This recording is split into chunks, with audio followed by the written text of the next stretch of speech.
नमस्कार, यो news 24 television बेलुका 8 बजेको न्यूज बुलेटिनमा स्वागत छ। यहाँ जताततै बेथिति छ। त्यसमध्येको एक हो त्रिभुवन विमानस्थल। त्यहाँ सुरक्षाकर्मी छन् तर काम छैन। सुरक्षा प्रबन्धका लागि करोडौं खर्च पनि हुने गरेको छ तर अनुभूति हुँदैन। कुन दिन त्यहाँबाट हात्तीकै तस्करी भयो भन्ने समाचार सुन्नु परे आश्चर्य नमाने हुन्छ। विमानस्थलमा सुरक्षाका लागि आवश्यक उपकरणहरू पनि छन्। कानुनले निषेध गरेका र लागू औषधजन्य वस्तुको ओसार पसार रोक्न करोडौं खर्च हुने गरेको छ तर ती सबैलाई विफल पार्दै पछिल्लो केही दिनभित्रै 51 किलो हेरोइन नेपाल छिरेको छ। विमानस्थलबाट पास भएको छ। धन्न सुराकीका आधारमा नेपाल छिरिसकेपछि सो लागू औषध बरामद भयो। 7 जना अफ्रिकी महिला पक्राउ परे। यो घटना सामान्य होइन। नेपाली सुरक्षा व्यवस्था र सुरक्षाकर्मी माथिको चुनौती हो यो। अर्को ढङ्गबाट हेर्दा विमानस्थलको सुरक्षा घेरा पार गर्नु सेटिङ नै हो।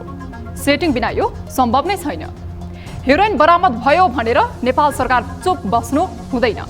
गृह मन्त्रालयले गम्भीर हुनै पर्छ। के कति कारणले विमानस्थलबाट लागू औषध पास भयो, यसमा को कसको मिलेमतो र संलग्नता छ, यसबारे तत्काल अध्ययन हुनै पर्छ र दोषीलाई कारबाहीको दायरामा ल्याउनै पर्छ। अब न्यूज बुलेटिनका हेडलाइन्स।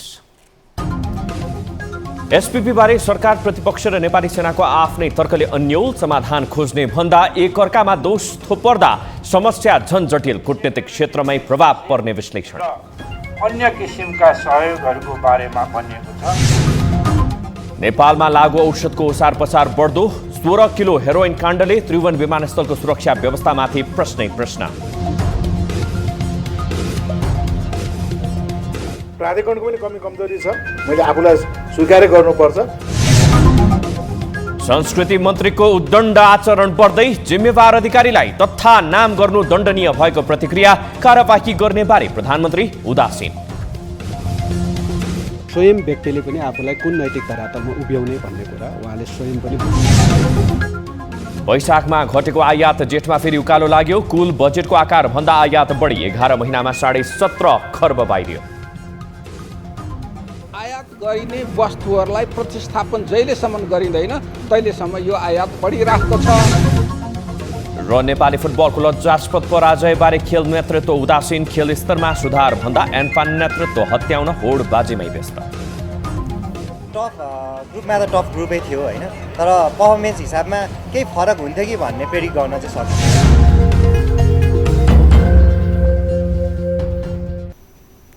हामी निरन्तर न्युजमा छौँ। अमेरिकी स्टेट पार्टनरसिप प्रोग्राम एसपीपीको विषयमा पछिल्ला दिनहरूमा राज्यका उच्च पदस्थहरूले दिइरहेका अभिव्यक्ति सुन्न लाग्छ मानौ उनीहरू बीच जुहारी नै चलेको छ। संसददेखि सडकसम्म नै आरोप प्रत्यारोपका दृश्यले यस्तो झल्काउँछ कि उनीहरूलाई विवाद समाधान गर्दै अन्तर्राष्ट्रिय कूटनीतिमा चतुराई देखाउनमा कुनै चासो छैन। चासो त छ केवल एउटालाई दोषी देखाएर आफू कसरी उम्कने भन्नेमा। यसले विषयको गम्भीरता त ओझेलमा परेको छ नै, समाधान के भन्ने अन्योलता थप जटिल बनिरहेको छ। एक रिपोर्ट। राज्यका उच्च पदस्थ व्यक्तिहरू एसपीपीको विषयमा समाधानको खोजी भन्दा आरोप प्रत्यारोपमा व्यस्त छन्। स्पष्ट पारिसक्नु भएको छ, पटक पटक आइसकेको छ। अब यसलाई फेरि खतल खातल पारेर फेरि के हो भन्दाखेरि चाहिँ अब यो चाहिँ के भने अब योभन्दा बढी अब कुन तहबाट चाहिँ हुँदैन भनेर भन्ने, अब यसको बारेमा चाहिँ मान्य सभापतिले नै भन्नु पर्यो। यो ड्राफ्ट के हो र यो षड्यन्त्र कसले गर्यो यस सम्बन्धमा उहाँहरू चुपचाप हुनुहुन्छ। यो पहिले गरेको र पहिले टुङ्गो लागिसकेको थियो, हामीले टुङ्ग्याइसकेको अन्तिम गरिदिइसकेका हो। त्यो पहिलेको स्टेट पार्टनरसिप प्रोग्राममा सहभागी नहुने भनेर मेरो नेतृत्वको सरकारका बेला टुङ्गो लागिसकेको विषय अहिले त्यस्तो मात्रै छैन, त्यति बेलाको विषय मात्रै होइन, त्यति बेलाको सन्दर्भ मात्रै होइन, त्योभन्दा धेरै गम्भीर ढङ्गले अहिले आएको छ। कुन चाहिँ गभर्मेन्टको पालोमा को प्रधानमन्त्री थियो, को डिफेन्स मिनिस्टर थियो, को परराष्ट्र मन्त्री थियो भनेर त्यो रेकर्ड राख्ने त्यो राम्रै होला। त्यसमा चाहिँ के look as authorised by the government of Nepal पठाउनु पर्यो। यसको क्रोनोलोजी जस्ताको तस्तै यसमा अलिकति यो राम्रो नराखिकन चाहिँ बुझौँ भन्ने मात्रै मेरो यो। राजनीतिज्ञ मात्र होइन, यस पटक त देशको सुरक्षाको मुख्य कडी नेपाली सेना नै अन्तर्राष्ट्रिय कूटनीतिक मामलामा मुछिएको छ। कहिले सम्झौता भएको छैन भन्दै दाबी गर्ने त कहिले त्यसैको खण्डन गर्ने काममा सेना उत्रिएको छ। यो प्रकरणमा सेना मुछिएपछि समस्या थप जटिल देखिन्छ।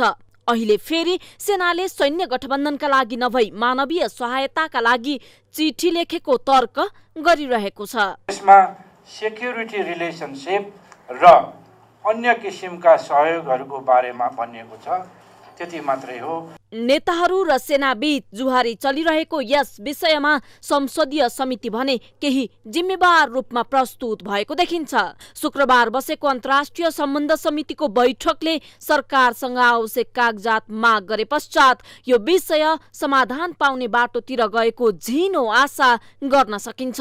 अन्तर्राष्ट्रिय सम्बन्धका मामलामा उच्च राजनीतिक कर्मी तथा अधिकारीहरू गैर जिम्मेवार बन्नु सुखद होइन।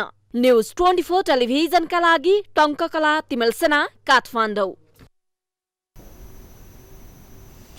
पछिल्लो समय मुलुकमा स्टेट पार्टनरशिप प्रोग्राम एसपीपी को निकै विवाद र चर्चाको विषय बनेको छ। सत्तापक्षले कुनै पनि प्रकारको सैन्य रणनीतिमा आफ्नो संलग्नता नरहेको र भविष्यमा पनि नहुने दाबी गर्दै आएको छ। तर प्रमुख प्रतिपक्षी एमाले सत्तापक्षले अमेरिकी पक्षसँग निकटता देखाउन एसपीपी सम्झौता गरेको आरोप लगाउँछ। सत्तापक्ष र प्रतिपक्ष बीच एसपीपीलाई लिएर चलेको जुहारीका कारण यो विषय झनझन विवादित र जटिल बन्दै गएको छ। आफू मात्र राष्ट्रवादी देखिन अर्को पक्षलाई लान्छना लगाउने प्रवृत्तिले परराष्ट्रको सम्बन्धमा भने गम्भीर असर परिरहेको छ। एक report. State partnership program SPP बारे एकपछि अर्को गर्दै दस्तावेजहरू बाहिरिएका छन्। एसपीपी कार्यान्वयनका लागि नेपाल र अमेरिकी पक्षबीच यसअघि नै पत्राचार भएको अमेरिकी पक्षको दाबी छ। तत्कालीन प्रधानमन्त्री केपी शर्मा ओली नेतृत्वको सरकारको स्वीकृतिमा सन् 2015 मा प्रधान सेनापति राजेन्द्र छेत्रीले अमेरिकी दूतावासलाई लेखेको पत्र समेत सार्वजनिक भइसकेको छ। साथै सन् 2017 मा थप पत्र प्राप्त भएको दूतावासको दाबी छ। अमेरिकाको इन्डो प्यासिफिक रणनीति अन्तर्गत रहेको एसपीपी जस्तो गम्भीर विषयमा मुलुकको समान धारणा हुनुपर्ने भए पनि राजनीतिक दल आफू अनुकूलका वक्तव्यबाजीमा रमाइरहेका छन्। सस्तो लोकप्रियताका लागि झुटा अभिव्यक्ति दिने र लान्छना लगाउने प्रवृत्तिले परराष्ट्र सम्बन्धमा भने असर परिरहेको छ। यसतर्फ राजनीतिक दलहरूको खासै ध्यान गएको देखिँदैन। बुझ्दै नबुझिकन यथार्थको धरातलमा नपुगिकन पनि वक्तव्यबाजीहरू चाहिँ भइराखेका हुन्छन्। अनर्गल प्रचारहरू पनि भइराखेका हुन्छन्। नेपाली काङ्ग्रेस न अरू दलको सरकार हुँदा अनर्गल प्रचारमा चाहिँ हामी केन्द्रित हुन्छौँ। जहाँ राष्ट्रिय स्वार्थलाई कम्प्रोमाइज गर्ने कुराहरू चाहिँ आएको हुन्छ त्यसमा अवश्य पनि हामी बोल्छौँ। होइन भने हामी अनावश्यक रूपमा विदेश सम्बन्ध भनेर संवेदनशील विषय हो, अनावश्यक रूपमा हामीले चाहिँ मित्र राष्ट्रहरूले लान्छना लगाउने नभएको कुरा चाहिँ भएको छ भनेर भन्ने कुराहरू पनि गर्दैनौँ। सत्ता पक्ष र प्रतिपक्षले कूटनीतिक मर्यादा भुलेर अभिव्यक्ति दिँदा अन्तर्राष्ट्रिय स्तरमा समेत नेपालको छवि धुमिल बन्दै गएको छ। राजनीतिक दलमा सत्तामा हुँदा एउटा र प्रतिपक्षमा पुगेकै दिनदेखि अर्को कुरा गर्ने प्रवृत्ति हावी हुँदा समस्या आएको विज्ञहरूको बुझाइ छ। हेर्नु न, यो विभिन्न ठाउँबाट यसरी वक्तव्य आउनु, एकले अर्कालाई चाहिँ दोषारोपण गर्नु, अनि त्यसपछि यो सबै चाहिँ को समग्रमा देशको विश्वसनीयता, देशको इज्जत चाहिँ गुम्ने कुरा हो। यो यस्तोमा के हुन्छ भने नि राष्ट्रिय सुरक्षाको कुरो, अरू राष्ट्रसँगको सम्बन्धको कुरा, होइन, अनि मित्रताको कुरा, आर्थिक सम्बन्धका कुराहरू पनि धेरै कुराहरू छन् नि हाम्रा। कुनै पनि विदेशी कुरा भनेपछि त्यो परराष्ट्र मन्त्रालय मार्फत जानुपर्ने हो। केही समय अगाडि अमेरिकी परियोजना मिलेनियम च्यालेन्ज कर्पोरेसन एमसीसी निकै विवादित बनेको थियो। एमसीसी विवाद सेलाउन नपाउँदै एसपीपी विवाद पुनः सतहमा आएको छ। अमेरिकी पक्षले एसपीपी कार्यान्वयन गर्न निरन्तर चासो देखाइरहेको छ, तर नेपाली पक्षले एसपीपी जस्तो भू राजनीतिक तथा सामरिक विषयमा अपरिपक्व नीति देखाउँदै आएको छ, जसका कारण बाह्य मुलुकसँगको विश्वसनीयता खुम्चिँदै जाने जोखिम बढिरहेको छ। यस्ता विवादित र जटिल विषयमा राष्ट्रिय सहमति गरेर टुङ्गो लगाउनुपर्छ, अन्यथा नेपाल जस्तो भू राजनीतिक जटिलता भएको देशमा एसपीपी गम्भीर समस्या बन्ने र अन्तर्राष्ट्रिय समुदायको विश्वास समेत गुम्ने खतरा बढ्दै जानेछ। न्युज 24 टेलिभिजनका लागि क्यामेरामा गोपाल बङ्गेनीका साथमा टिभी जर्नलिस्ट सरोज बस्याल, काठमाडौँ। नेकपा एमालेका अध्यक्ष केपी शर्मा ओलीले सन् 2015मा अमेरिकाको स्टेट पार्टनरशिप प्रोग्राम एसपीपीका लागि तत्कालीन प्रधान सेनापतिले पत्र लेख्दा आफूलाई जानकारी नै नगराएको दावी गरेका छन्। स्थानीय तहमा निर्वाचित पार्टीका जनप्रतिनिधिहरूको अभिमुखीकरण कार्यक्रममा ओलीले तत्कालीन प्रधानमन्त्री सुशील कोइरालाले रक्षा मन्त्रीको हैसियतमा एसपीपीमा सहभागी हुन आग्रह गर्ने निर्णय गरेको बताएका छन्। माओवादी केन्द्रका अध्यक्ष पुष्पकमल दाहाल प्रचण्डले प्रधानमन्त्री भएको बेला वैशाख 2074मा प्रधान सेनापति छेत्रीले फेरि पत्र लेखेर अघि बढाउन आग्रह गरेको पाइएको बताएका छन्। आफ्नो सरकार आएपछि इन्डो पेसिफिक स्ट्राटेजीमा नेपाल र श्रीलङ्का पनि संलग्न भएको उल्लेख गरेपछि परराष्ट्र सचिवको नेतृत्वमा कार्यदल बनाइएको र त्यसको सिफारिसका आधारमा एसपीपीमा सहभागी नहुने निर्णय गरेको बताए। यो ड्राफ्ट के हो र यो षड्यन्त्र कसले गर्यो यस सम्बन्धमा उहाँहरू चुपचाप हुनुहुन्छ। यो पहिली गरेको र पहिली टुङ्गो लागिसकेको थियो, हामीले टुङ्ग्याइसकेको अन्तिम गरिदिइसकेको हो। त्यो पहिलेको स्टेट पार्टनरशिप प्रोग्राममा सहभागी नहुने भनेर मेरो नेतृत्वको सरकारका बेला टुङ्गो लागिसकेको विषय अहिले त्यस्तो मात्रै छैन। त्यति बेलाको विषय मात्रै होइन, त्यति बेलाको सन्दर्भ मात्रै होइन, त्योभन्दा धेरै गम्भीर ढङ्गले अहिले आएको छ। अध्यक्ष ओलीले सुशील कोइराला नेतृत्वको सरकारले सुरु गरेको दाहाल नेतृत्वको सरकारले अघि बढाएको सो प्रोग्राम आफ्नो नेतृत्वको सरकारले अस्वीकार गरेको तथ्यलाई बिर्सेर दाहालले झुट र बेइमान गरेको जनाएका छन्। 2072 साल पुस 6मा तत्कालीन प्रधानमन्त्री र रक्षा मन्त्री रहेका कोइरालाले मन्त्रीस्तरीय निर्णय गराएर सो प्रक्रिया अघि बढाएको र सोही अनुसार तत्कालीन प्रधान सेनापति राजेन्द्र छेत्रीले अमेरिकी राजदूतलाई पत्रचार गरेको ओलीको भनाइ थियो। नेकपा एमालेका वरिष्ठ उपाध्यक्ष ईश्वर पोखरेलले नेपाली कांग्रेसकी सचेतक पुष्पा भुसाललाई ओठे जवाब नगर्न चेतावनी दिएका छन्। शुक्रबार अन्तर्राष्ट्रिय सम्बन्ध समितिको छलफलमा बोल्दै वरिष्ठ उपाध्यक्ष पोखरेलले कांग्रेस सचेतक भुसालले लगाएको आरोपको खण्डन गर्दै यस्तो भनेका हुन्। नेता पोखरेलले एससीसी तिम्रै पालामा सम्झौता भएको हो भनेर ओठे जवाब नगर्न चेतावनी दिए। जनताले गरेको सम्झने हो भने पनि मन छ भने सम्झिने हो भने यो जुन 2019 पछि गरेको कुरा चाहिँ सम्झिनु होला। मान्यज्यूलाई म यो अनुरोध गर्न चाहन्छु। तर यो यस्तो त्यो तिमी नै थियौ भन्ने हिसाबले मात्रै कुरा गरियो भने यो चाहिँ ओठे सवाल जवाबको केही अर्थ छैन।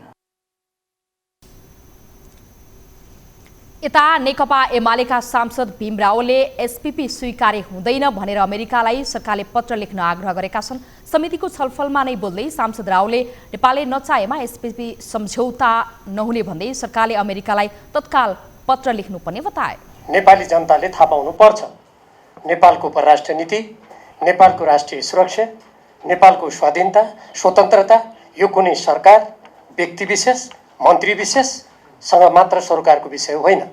यो नेपाली सेनाको प्रधान सेनापति वा त्यो संस्थासँग सम्बन्धित विषय मात्र होइन। यो सम्पूर्ण नेपाली, नेपालको भविष्य, नेपालको हितसँग सम्बन्धित छ। नेता रावलले इन्डो पेसिफिक रिपोर्टमा पनि नेपाल जोडिएको कुरा उल्लेख गरिएको भन्दै यस्ता विषयमा सरकारको आधिकारिक धारणा हुनुपर्ने औलाएका छन्। राष्ट्रिय प्रजातन्त्र पार्टी नेपालका अध्यक्ष कमल थापाले स्टेट पार्टनरशिप प्रोग्राम एसपीपीमा नेपाल सहभागी नहुने भनेर प्रधानमन्त्री शेरबहादुर देउवाले अमेरिकालाई पत्र लेख्नुपर्ने बताएका छन्। शुक्रबार काठमाडौँमा आयोजित एक कार्यक्रममा सम्बोधन गर्दै अध्यक्ष थापाले यस्तो बताएका हुन्। उनले नेपाल कुनै पनि हालतमा एसपीपीमा सहभागी हुन नहुने बताउँदै प्रधानमन्त्री देउवालाई एसपीपी नेपालका लागि आवश्यक छैन भनेर अमेरिकालाई पत्र लेख्न आग्रह गरे। नेपालले कुनै पनि हालतमा यो स्टेट पार्टनरशिप प्रोग्राममा सहभागी हुनु हुँदैन। यो कार्यलाई अघि नबढाउनको निमित्त म प्रधानमन्त्री शेरबहादुर देउवाज्यूलाई आग्रह गर्न चाहन्छु। अध्यक्ष थापाले नेपाल अन्तर्राष्ट्रिय शक्ति केन्द्रहरूको चलखेल केन्द्रको रूपमा देखा पर्न थालेको बताएका छन्। उनले नेपालको दुवै छिमेकी मुलुकहरू चीन र भारतसँगको सम्बन्ध राम्रो अवस्थामा नरहेको उल्लेख गरेका छन्। उनले छिमेकी मुलुकसँगको सम्बन्ध सुदृढ बनाउनु पर्नेमा जोड दिए। हामी निरन्तर न्युजमा छौँ। राष्ट्रिय सभाका सांसद वामदेव गौतमले तत्कालीन प्रधानमन्त्री केपी शर्मा ओलीले अमेरिकासँग स्टेट पार्टनरसिप प्रोग्राम एसपीपी अघि बढाउने काम गरेको दावी गरेका छन्। शुक्रबार राष्ट्रिय सभामा बोल्दै सांसद गौतमले सुशील कोइरालाको नेतृत्वमा नभई केपी शर्मा ओलीले नै एसपीपीको काम अघि बढाएको दावी गरेका हुन्। गौतम कोइराला नेतृत्वको सरकारको उपप्रधानमन्त्री थिए। सांसद गौतमले सरकार र सरकारको नेतृत्व गरेको कांग्रेसले अघि नबढाउने भनेपछि एसपीपी सम्बन्धी समस्या समाधान भएको पनि पटक पटक दोहोर्याए। गौतमले प्रस्तावबारे संसदमा आएर जवाफ दिन प्रधानमन्त्री शेरबहादुर देउवालाई आग्रह पनि गरे। यसलाई अगाडि बढाउने काममा नेकपा एमालेका अध्यक्ष त्यसबेला प्रधानमन्त्री भएको अध्यक्षज्यू त्यसमा संलग्न हुनुहुन्छ। अब सदनलाई साँचो कुरा बताउनु पर्दछ र सत्य बताउँदा कोही पनि सानो हुँदैन, पार्टी पनि सानो हुँदैन, व्यक्तित्व पनि सानो हुँदैन र हामीले अब चाहिँ त्यस्तो किसिमको काम गरौँ। सम्बोधनका क्रममा गौतमले आफू फेरि कम्युनिस्ट पार्टीहरूलाई एकजुट बनाउने अभियानमा लागि पर्ने बताएका थिए। केही समयदेखि आफू कुनै पनि पार्टीमा संलग्न नभएको उल्लेख गर्दै सांसद गौतमले वामपन्थी धारहरूलाई फेरि एकीकृत गर्ने अभियानमा लाग्ने बताए। त्रिभुवन अन्तर्राष्ट्रिय विमानस्थलको सुरक्षामा बारम्बार प्रश्न उठ्दै आएको छ। कमजोर सुरक्षा व्यवस्थाकै पछिल्लो समय नेपाल लागु औषध व्यवसायीहरूको अखडा बन्न थालेको छ। अन्तर्राष्ट्रिय विमानस्थलबाट लागु औषध भित्रने घटनाहरू बेला बेला आई पनि रहन्छन्। पछिल्लो पटक त त्रिभुवन विमानस्थलबाट 16 किलो सेतो हेरोइन नेपाल भित्रियो, तर अनुगमन विभागले मेसो पनि पाएन। यसले विमानस्थलको पितलो सुरक्षा व्यवस्था त उदाङ्गिएको छ नै, नेपाल लागु औषध कारोबारीको सुलभ गन्तव्य बन्ने खतरा समेत बढेको छ। एक रिपोर्ट। कुनै बेला कुख्यात अपराधी चार्ल्स सोफ्रासले त्रिभुवन अन्तर्राष्ट्रिय विमानस्थलबाट हात्ती छिराइदिन्छु भनी नेपालको सुरक्षा संयन्त्र र सिस्टमलाई चुनौती दिएका थिए। सोफ्रासको यो चुनौतीले त्रिभुवन विमानस्थलको सुरक्षा व्यवस्थाको अवस्थालाई छर्लङ्ग बनाइदिन्छ। यसको पछिल्लो उदाहरण बन्यो 2 अफ्रिकी महिलाले नेपाल भित्राएको ठूलो परिणामको लागु औषध। जेठ 29 गते फ्लाइ दुबईको उडानबाट आएका 2 जना अफ्रिकी महिला विमानस्थलमा अवतरण गरे। अध्यागमन कार्यालयबाट 15 दिनको पर्यटन भिसा लिएर नेपाल प्रवेश गरेका उनीहरू 16 किलो सेतो हिरोइन बोकेर पनि सजिलै नेपाल प्रवेश गरे। यद्यपि उनीहरू लागु औषध नियन्त्रण ब्युरोको निगरानीमा थिए। प्रहरीले उनीहरूलाई जेठ 30 गते 16 किलो सेतो हिरोइन सहित ठमेलबाट नियन्त्रणमा लियो। जेठ 26 देखि 31 गते भित्र मात्र नेपालमा 51 किलो सेतो हिरोइन भित्रेको प्रहरीको अनुसन्धानले देखाएको छ। हामीले निगरानी राख्दै जाने क्रममा यही 2079 जेठ 30 गते हामीले मान्छे पक्राउ गरेर आजका दिनसम्म पनि पक्राउ गरेर जम्मा टोटल 7 जना र 51 केजी सामान बरामद गरेका छौं। यसरी त्रिभुवन अन्तर्राष्ट्रिय विमानस्थलबाट बारम्बार लागु औषध भित्रने घटना दोहोरिरहँदा पनि विमानस्थलको अध्यागमन र भन्सार कार्यालय यसप्रति सतर्क देखिँदैन। विमानस्थलमा देखिएको कमजोरीको फलत लागु औषध व्यापारीहरूको नेपालमा प्रवेश झन मनोबल बढेको देखिन्छ। फलत लागु औषध व्यापारीहरूको नेपाल प्रवेशमा झन मनोबल बढेको देखिन्छ। अब त्रिभुवन अन्तर्राष्ट्रिय विमानस्थलको अध्यागमन र सतर्क थप बलियो नबनाए त्यसले सुरक्षा जोखिम बढाउनेछ। अब यसमा कमजोरी रहेकै हो। प्राधिकरणको पनि कमजोरी छ, मैले आफूलाई स्वीकार गर्नुपर्छ र यसमा सुरक्षा नियन्त्रण कमजोरी छ। सुरक्षा नियन्त्रण कमजोरी केमा छ भने तपाईले चाहिने मेन पावर चाहिने सेन्सिटिभ ठाउँमा राख्नु पर्यो। सबै ठाउँ त्यो चाहिँ त्यो राख्नु पर्यो। र हाम्रो पनि दायित्व के हो भने बार त हामीले अप टु डेट राखिदिनु पर्यो नि त। त्रिभुवन अन्तर्राष्ट्रिय विमानस्थल हाम्रो एउटा मात्रै अन्तर्राष्ट्रिय विमानस्थल त्यति बेला, यद्यपि अहिले भैरवा खुल्यो छ भने हामीले त्यसलाई अप टु डेट त गर्नु पर्यो। ती कुराहरूमा मैले पुनः दोहोऱ्याएँ, सबै निकाय जो इन्भल्भ छन् सबैजना बसेर एउटा चाहिँ ठोस कङ्क्रिट डिसिजन गरेर यसमा राख्नै पर्छ। यति धेरै परिणाममा लागु औषध भित्रुनु विमानस्थलको कमजोरी हुनुमा कुनै शंका छैन। पटक पटक यस्ता घटना दोहोरिरहँदा पनि सुरक्षा व्यवस्थामा सुधार ल्याउन नसके यसले मुलुकलाई लागु औषध व्यापारीहरूको मुख्य गन्तव्य बनाउन धेरै समय नलाग्ला। न्युज 24 टेलिभिजनका लागि क्यामेरामा मदन सापकोटाका साथमा टिभी जर्नलिस्ट समीर जोशी, काठमाडौँ। प्रतिनिधि सभा सांसद अतहर कमाल मुसलमानले अमेरिकाको स्टेट पार्टनरसिप कार्यक्रमलाई सूर्य प्रसादको प्रोपोगान्डा नामाङ्करण गर्ने भनेका छन्। शुक्रबारको प्रतिनिधि सभाको शून्य समयमा बोल्दै यस्तो बताएका हुन्। उनले हस्ताक्षर गरेको पत्र बाहिर आएकोले सांसदमा एसपीपीका विषयमा सत्तापक्षलाई दिएको चुनौती स्वीकार गर्न आग्रह पनि उनले गरेका थिए। पक्षलाई च्यालेन्ज गर्ने चुनौती गर्ने काम गरियो, तर 1 घण्टा पश्चात नै एउटा पत्र सार्वजनिक भएको छ जो 2017कै हो र प्रधानमन्त्री, रक्षा मन्त्री र त्यसका साथसाथै सैनिक प्रमुखका पनि हस्ताक्षरका कुराहरू आइसकेको छ। सांसद आशा कुमारी विकले देशमा गरिब महिला, बालबालिका र दलितका लागि न्याय हराउँदै गएको बताइन्। उनले अब नेपाली चेलीले न्याय खोज्न जाने बाटो सरकारले देखाइदिन माग पनि गरिन्। सांसद अमृता थापाले प्रमुख प्रतिपक्षी दलका नेताहरूको नैतिकता हराएको आरोप लगाएकी छिन्। उनले पूर्व प्रधानमन्त्री केपी शर्मा ओली सरकारको पालामा एसपीपीमा प्रधान सेनापतिले पत्राचार गरेको र ओली सरकारका रक्षा मन्त्रीले गठबन्धनको नेतालाई चुनौती दिने कुरा नैतिकताले नदिने बताइन्। प्रधानमन्त्री बन्नुभयो। प्रधान सेनापति राजेन्द्र छेत्रीले स्टेट पार्टनरसिप प्रोग्रामबारे 2072 कार्तिक 10 गते पत्रचार गर्नु र सोही पालाको रक्षा मन्त्रीले सार्वभौम प्रतिनिधि सभा र गठबन्धनको नेतालाई ठाडो चुनौती दिने कुन नैतिकताले दिन्छ कि थाहा नभएको विषय बोल्नु नै भएन। सांसद गोपाल बहादुर बमले संसदको शून्य समयमा सांसदहरूले उठाएको विषयको जवाफ दिन सुझाएका छन्। कुरा चाहिँ कारागार स्थापनाको मुख जिल्लामा कारागार स्थापनाको कुरा कुनै पनि सुनाइ भएको छैन। म पूर्व हामीले बनेका शून्य समयका रेकर्डहरूलाई हेर्न लगाएर सरकारका मन्त्री, सरकारका सम्बन्धित निकायहरूलाई सुनाइ गरिदिएर सुनाएर कार्यान्वयन गर्नतिर सभामुख मार्फत निर्देशन दिन अनुरोध गर्न चाहन्छु। संसदमा शून्य समयमा सांसदहरूले उठाएको विषयमा सरकारले जवाफ दिनुपर्नेमा जोड दिएका थिए। संस्कृति, पर्यटन तथा नागरिक उड्डयन मन्त्री प्रेमबहादुर आलेले फेरि विवादमा तानिएका छन्। संस्कार, मर्यादा र आचरण सिकाउनु पर्ने संस्कृति, पर्यटन तथा नागरिक उड्डयन मन्त्रालय सम्हालेका मन्त्री आलेकै क्रियाकलाप नै गैर जिम्मेवार मात्रै होइन, दण्डनीय छ। एक रिपोर्ट। संस्कृति, पर्यटन तथा नागरिक उड्डयन मन्त्री प्रेम आले फेरि विवादमा तानिएका छन्। नेपाल वायुसेना निगमका अध्यक्ष युवराज अधिकारीलाई आलेले अश्लील शब्द प्रयोग गरी हातपात समेत गर्न खोजेपछि उनी विवादमा आएका हुन्। उनले सुन्नै नसकिने फोहोर गाली गरेर अधिकारीलाई आफ्नै कार्यकक्षमा बोलाएर हातपात गरेको अडियो समेत सार्वजनिक भएको छ।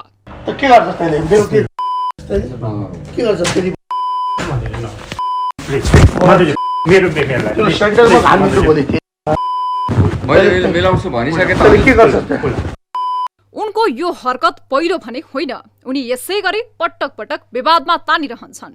कुनै समय रुखले कार्बन डाइअक्साइड दिन्छ भनेर आलोचनाका केन्द्र बनेका उनी अनेक कारणले विवादमा आइरहन्छन्। उनको यो व्यवहार र भाषालाई कानुनत दण्डनीय छ। सार्वजनिक ठाउँमा अभद्र व्यवहार गर्यो भने सार्वजनिक अभद्र व्यवहारको मुद्दा हुन्छ। कसैले चाहिँ नि अश्लील रूपमा गाली गर्यो भने त्यो बेइज्जती, गाली बेइज्जतीको मुद्दा हुन्छ। यो क्राइम हो, यो अपराध हो, यो कसुर हो।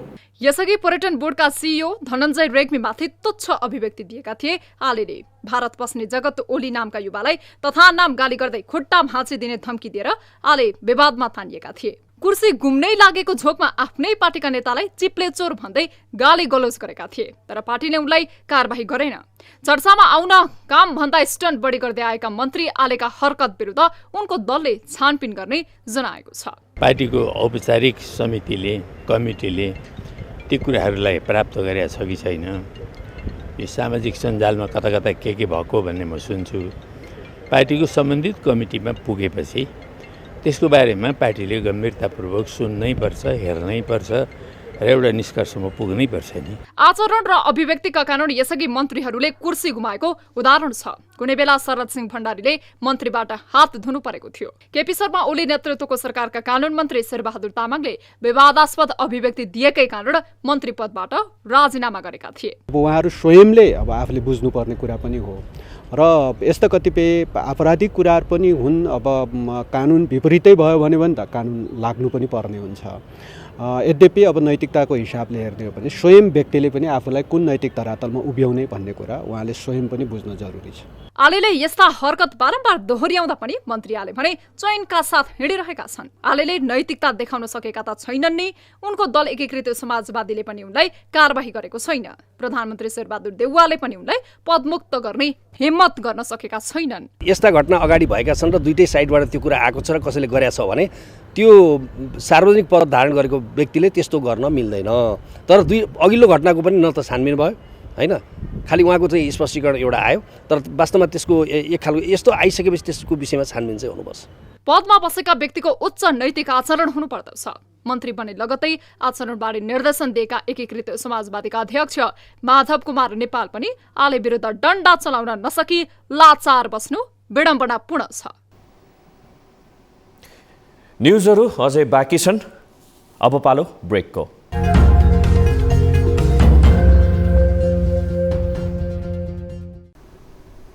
हामी निरन्तर न्युजमा छौँ।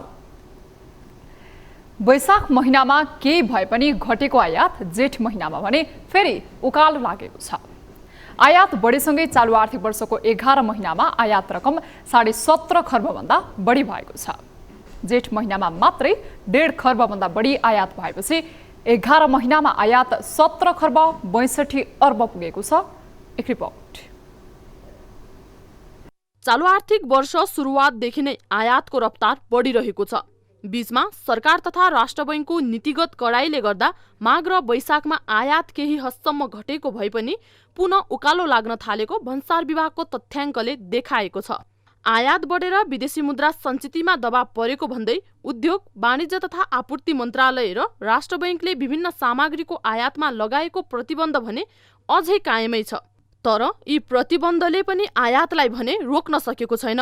आयातको आँकडा महिनै पछि बढिरहेको छ। आयातलाई कम गरी आर्थिक अवस्थालाई व्यवस्थापन गर्न सरकारले प्रक्रियागत रूपमा अगाडि बढ्नुपर्ने हुन्छ। तर एकहोरो आयात प्रतिबन्ध गर्न खोजेर मात्रै आयात नरोकिने विज्ञहरूको भनाइ छ। आयात त हाम्रो 15-16% बढिरहेछ। त्यो बढेको त नि बढेन, तर जुन त नि जस्तै एक वर्षमा महिनामा त नि करिब 120-140 अरबको जुन इम्पोर्ट गर्छ त्यो त नि भइ नै रह। अहिले बढ्दो अवस्थामा रहेको आयातले देशको शोधनान्तर स्थितिमा पनि थप दबाव सिर्जना गरेको छ। अर्थ मन्त्रालयले चालु आर्थिक वर्षभित्र नै शोधनान्तर स्थिति सन्तुलनमा आउने दावी गरिरहेको छ। तर आयातको उकालो ग्राफले यसमा दबाव बढेको मात्रै छ, जुन अवस्थालाई आयात नियन्त्रणबाट मात्रै व्यवस्थापन गर्न सकिन्छ। तर देशमा आन्तरिक उत्पादन नभएपछि आयातमुखी अर्थव्यवस्थामा टिकेको देशमा जसै भए पनि आयातलाई कम गर्न मुस्किल छ। हाम्रो जुन अर्थतन्त्रको चरित्र, आन्तरिक उत्पादन नभएको चरित्र, हाम्रो चाहिँ जुन उपभोग गर्छौँ, खरिद गर्छौँ, त्यो वस्तुमा मागको लचकता नभएका प्रकृतिका वस्तुहरूको बाहुल्यता छ। त्यसकारणले गर्दा यो चाहिँ नि आयातलाई नियन्त्रण गरेर मात्रै हुँदैन, आन्तरिक उत्पादन बढाएर त्यो आयात गरिने वस्तुहरूलाई प्रतिस्थापन जहिलेसम्म गरिँदैन तहिलेसम्म यो आयात बढिराख्दछ। नेपाल 60% भन्दा बढी कृषिमा निर्भर रहेको मुलुक हो। तर सरकारले कृषिलाई प्राथमिकतामा राखेको छैन। कृषिलाई गरेको उपेक्षाले आयातलाई प्रश्रय दिइरहेको छ। यसको तत्काल समाधान कठिन भए पनि क्रमशः सुधार गर्दै जान सकिन्छ। यसबारे अल्पकालीन र दीर्घकालीन रणनीति बनाएर अघि बढ्न जरुरी छ। न्युज 24 टेलिभिजनका लागि क्यामेरामा गोपाल पङ्गेनीका साथ टिभी जर्नलिस्ट खगेश्वरी कार्की, काठमाडौँ। नेपालमा अहिले पनि धेरै यस्ता ठाउँ छन् जहाँ सडक पुग्दा खुसी हुनुपर्छ। त्यसमध्येको एक हो म्याग्दीको दुर्गम रघुगङ्गा गाउँपालिका 8 कुइनेखानी गाउँ। गाउँपालिका ठाडाखानीबाट धवलागिरी गाउँपालिकाको भेडेखाल्डा हुँदै कुइने जोड्ने 12 किलोमिटर सडक निर्माण भएको हो। सडक बनेपछि स्थानीयवासी हर्षित भएका छन्। एक रिपोर्ट। ठाडाखानी भेडीखाल्टा कुइने सडक खण्ड अन्तर्गत थिरबाङ तारे बिसौना मोटर बाटो निर्माणमा प्रदेश र स्थानीय सरकार दुवैको प्रयासबाट भएको हो। त्यसका लागि प्रदेश सरकारले 50 लाख र गाउँपालिकाले 33,50,000 दिएको थियो। यो सडक निर्माणमा गाउँपालिका अध्यक्ष भवबहादुर भण्डारीको 12 लाख व्यक्तिगत सहयोग परेको थियो। निर्माणसँगै गाउँपालिकाको 8वटै वडामा सडक विस्तार भएको छ। हाम्रो 8वटा वार्डका सबै बस्तीमा सडक पुगिसकेको अवस्था छ। चौराखानीमा यो वर्ष पुर्याउनको लागि हामीले बजेटको चाहिँ सिटिङ तयार गरेका छौँ। सडक नहुँदा स्थानीय उत्पादित कृषिजन्य वस्तुको बजारीकरण हुन सकेको थिएन। अब स्थानीयवासीलाई गाउँपालिकाको केन्द्र पौवाफाट र सदरमुकाम बेनी आवजावत गर्न सहज भएको छ। सडक सञ्जाल जोडिएपछि गाउँमा उत्पादन हुने कृषिजन्य वस्तुको बजारीकरणमा समेत सहज भएको स्थानीयले बताए। मठबाट नआएर कति दुःख पायो, हामी कति दुःख गरियो, बिनीबाट स्याङ्जाबाट भारी बोकेर खाइयो। अनि अहिले मठबाट आयो, मठबाट आउँदा हामी एकदम खुसी छौँ। अब आउला भन्दा चिताएको थिएन, आइपुग्यो। मेरो खुसीको सीमा त अब यति छ कि मेरो मात्रै नभइकन गाउँवासीको नै एकदम खुसीको सीमा नै छैन होइन। अब विगतका वर्षहरूमा चाहिँ यहाँ उत्पादन भएका खाद्यान्नहरू चाहिँ हामीले प्रयोग गरिसकेपछि बाँकी कुहिएर जाने अवस्था थियो। अहिले चाहिँ 86 वर्ष उमेर पुग्यो, म मठबाट आएको खुसी छु। तपाईँलाई मेरो आशीर्वाद। सदरमुकाम बेनीबाट कुइनेसम्मको सडक दूरी 42 किलोमिटर छ। यातायातको पहुँच नहुँदा बसाइसराई बढेको थियो। अब सडक 12 महिना यातायात सञ्चालन हुन सक्ने अवस्थामा पुगेको छ। न्युज 24 टेलिभिजनका लागि म्याग्दीबाट टिभी जर्नलिस्ट साधन रामजालीको रिपोर्ट। हामी निरन्तर न्युजमा छौँ। स्थानीय तहको निर्वाचन सम्पन्न भएसँगै पञ्जीकरण अधिकारको सबैजसो सिफारिस सुरु भएको छ। सप्तरीका युवाहरूलाई विदेश जानुपर्ने बाध्यता र विद्यार्थीहरूलाई उच्च शिक्षा अध्ययन गर्ने जस्ता कारण सप्तरी जिल्ला प्रशासनमा नागरिकता लिन आउनेको भिड बढेको छ। तर जिल्ला प्रशासन कार्यालयले सेवाग्राहीको भिडभाडलाई व्यवस्थित गर्न नसक्दा सेवाग्राहीले शास्ति झेल्दै आएका छन्। एक रिपोर्ट। निर्वाचन घोषणासँगै जनप्रतिनिधि विहीन बनेको सप्तरीका स्थानीय तहमा पञ्जीकरण लगायत नागरिकता सिफारिसका सम्पूर्ण कामहरू रोकिएकोले सेवाग्राही निकै मर्कामा परेका थिए। स्थानीय निर्वाचन पश्चात जनप्रतिनिधि आएसँगै जिल्ला प्रशासन कार्यालयमा राहदानी र नागरिकता लिनेहरूको भिड बढेको छ। बढ्दो भिडका कारण जिल्ला प्रशासन कार्यालयमा नागरिकता बनाउन आउनेहरूले भने निकै शास्ति भोग्नु परेको छ। एकातिर भिडले समस्या गरेको छ भने अर्कोतिर बिचौलियाको उपस्थितिले समेत सेवा प्रभावित भएको सेवाग्राहीको गुनासो छ। पैसा दिन्छ के दिन्छ उनीहरू माथि आउँछ, हामीहरू अहिलेसम्म आएको छैन। नागरिकता बनाउनु लागेको, अब आफ्नो मान्छे अगाडि भयो भने जे काम नि अगाडि गराउनु पाइँदो रहेछ। अब जस्तै नर्मल मान्छे आयो भने चाहिँ त्यही हो 3 घन्टा 4 घन्टा भएन भने फेरि भोलि फेरि अर्को दिन आउनुपर्ने त्यस्तो भइरहेको। यसै साताबाट नयाँ प्रतिलिपि अङ्गीकृत नागरिकता र पासपोर्ट बनाउनका लागि जिल्ला प्रशासन कार्यालय सप्तरीमा नागरिकको घुइँचो लागेको छ। जिल्ला प्रशासन कार्यालय सप्तरीबाट 2 महिना अघिसम्म दैनिक 30 देखि 40 वटा नागरिकता प्रदान गरिँदै आएको थियो। तर 1 हप्ता यता आएर भने दैनिक 100 देखि 150 वटा नयाँ नागरिकतामा हस्ताक्षर गरेर सेवाग्राहीलाई नागरिकता वितरण गर्दै आएको प्रशासकीय अधिकृत शिशिर घिमिरे बताउँछन्। भर्खरै सम्पन्न यस वर्षको एसईई परीक्षामा उत्तीर्ण विद्यार्थीहरूले उच्च शिक्षाका लागि नागरिकता बनाउन आएका कारण पनि सेवाग्राहीको भिड बढेको कार्यालयले जनाएको छ। यसैगरी निर्वाचनका कारण वैदेशिक रोजगारीमा जान रोकिएका युवाहरू पुनः विदेश जान थालेकोले पनि सेवाग्राहीको संख्या बढेको हो। राष्ट्रिय परिचय पत्र बनाउँदाखेरि यदि नागरिकता झुत्रो भएको छ, पढ्न नसकिने खालको छ भने त्यसलाई प्रतिलिपि बनाउन जान भनेर त्यो टोलीले भन्ने भएको कारणले गर्दा पनि यो सेवाग्राहीको चाप प्रतिलिपिमा पढेको अवस्था छ। सप्तरी जिल्ला प्रशासन कार्यालयमा कर्मचारी र उचित व्यवस्थापनको अभावका कारण पनि सेवाग्राही समस्यामा पर्ने गरेको उनीहरूको गुनासो छ। सेवाग्राहीलाई सहज सेवा प्रदान गर्नका लागि कार्यालयले भएका कर्मचारीको उचित व्यवस्थापन तथा बिचौलिया मुक्त बनाउन आवश्यक देखिन्छ। न्युज 24 टेलिभिजनका लागि सप्तरीबाट ललिता शाहको रिपोर्ट। अब बिजनेस न्युज।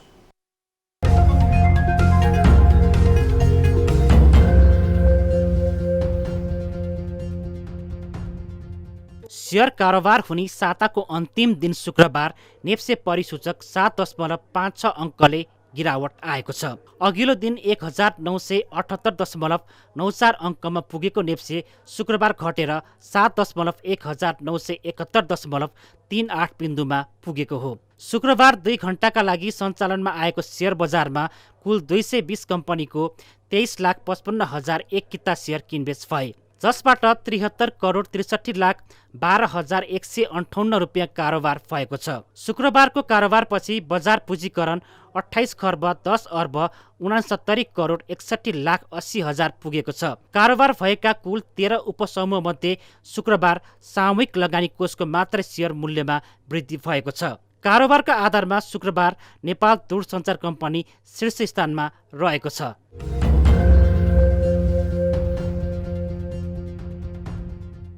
आइसिटी फाउन्डेसन नेपालले Huawei digital Nepal conclave in association with info developers and connected by Ncell आयोजना गर्ने भएको छ। काठमाडौँमा हुने 2 दिने कार्यक्रममा 5 देशका 60 जना भन्दा बढी प्रतिनिधिहरू सहभागी हुनेछन्। कार्यक्रम आगामी असार 4 र 5 गते काठमाडौँको द सोल्टी होटेलमा हुनेछ। सूचना प्रविधिमा आधारित कार्यक्रममा 5 विधामा 10 बढी सत्रहरू सञ्चालन हुनेछन्।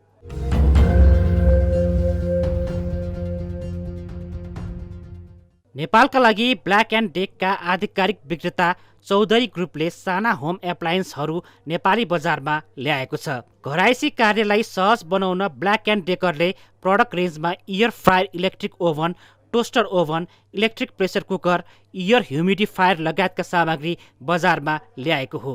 कम्पनीले आफ्नो सम्पूर्ण उत्पादनमा 24 महिनाको वारेन्टी दिएको छ। नेपालभरिका 35 वटा भन्दा बढी सर्भिस सेन्टरबाट बिक्री तथा सेवाहरू प्रदान गरिरहेको छ। ब्ल्याक एन्ड डेकरको ई-कमर्स साइटमा गएर प्रभावकारी व्यक्तित्वको छुट्टा छुट्टै प्रोमो कोडहरू प्रयोग गरेर कुनै पनि उत्पादनमा 10% छुट पाउन सक्नेछन्।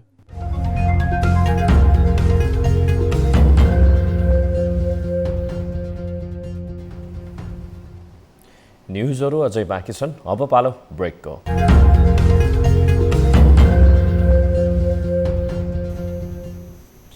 हामी निरन्तर न्युजमा छौँ। अब स्पोर्ट्स न्युज।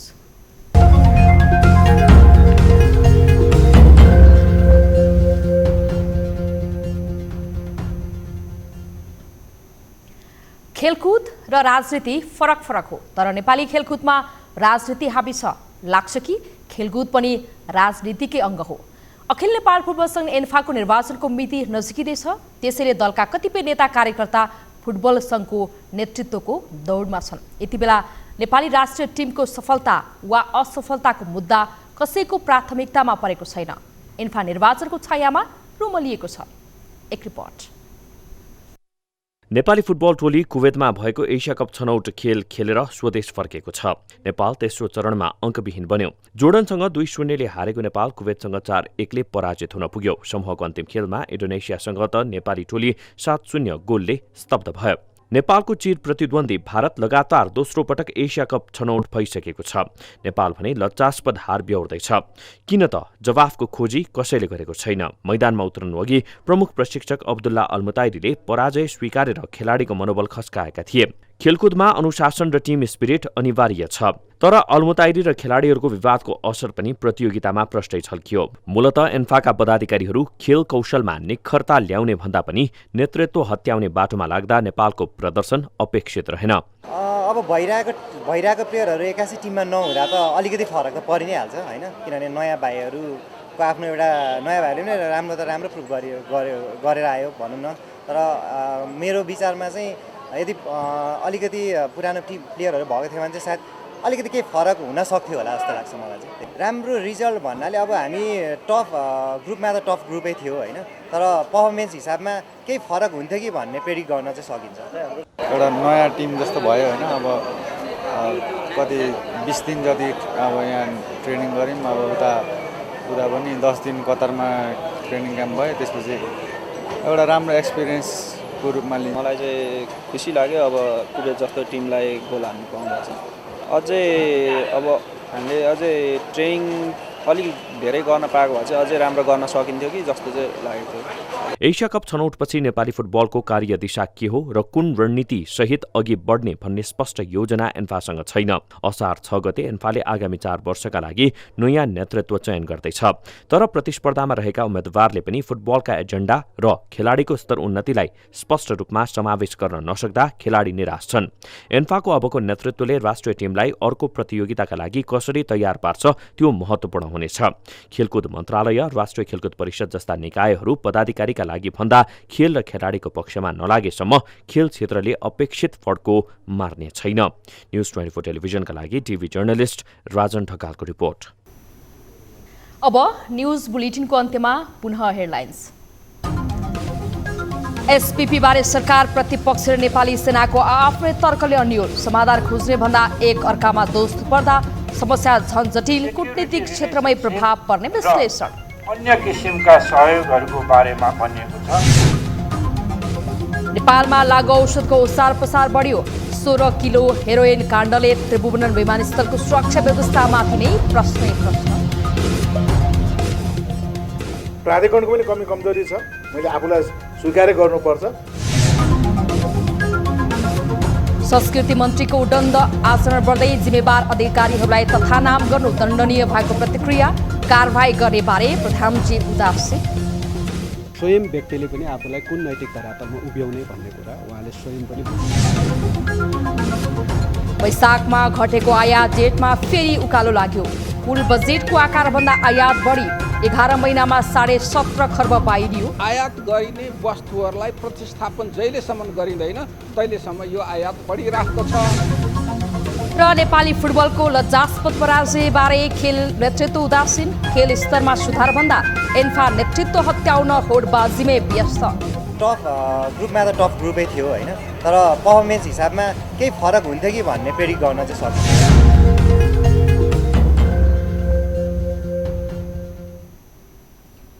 बेलुका 8 बजेको न्युज बुलेटिन अहिलेलाई यति नै। जाँदा जाँदै ताली र गाडीका लागि हामीले सोधेको प्रश्न, अर्थमन्त्री जनार्दन शर्मामाथि बजेटमा बिचौलिया मार्फत करको दर हेरफेर गरेको आरोप लागे पनि प्रधानमन्त्री शेरबहादुर देउवाले अझैसम्म छानबिन समिति गठन नगर्नुलाई स्वाभाविक मान्न सकिन्छ भन्नेले तालीमा र सकिन्न भन्नेले गालीमा भोट गर्नुहोला। थप न्युजका लागि हाम्रो वेबसाइट www.news24nepal.com हेर्नुहोला। साथै हामीलाई फेसबुक, ट्विटर र युट्युबमा पनि फलो गर्न सक्नुहुनेछ। यस्तै मोबाइल, इमेल र भाइबरबाट न्युज 24 को हेल्प टिक्समा केही समस्या र गुनासा छन् भने सम्पर्क गर्न सक्नुहुनेछ। हामी निरन्तर न्युजमा छौँ। नमस्ते।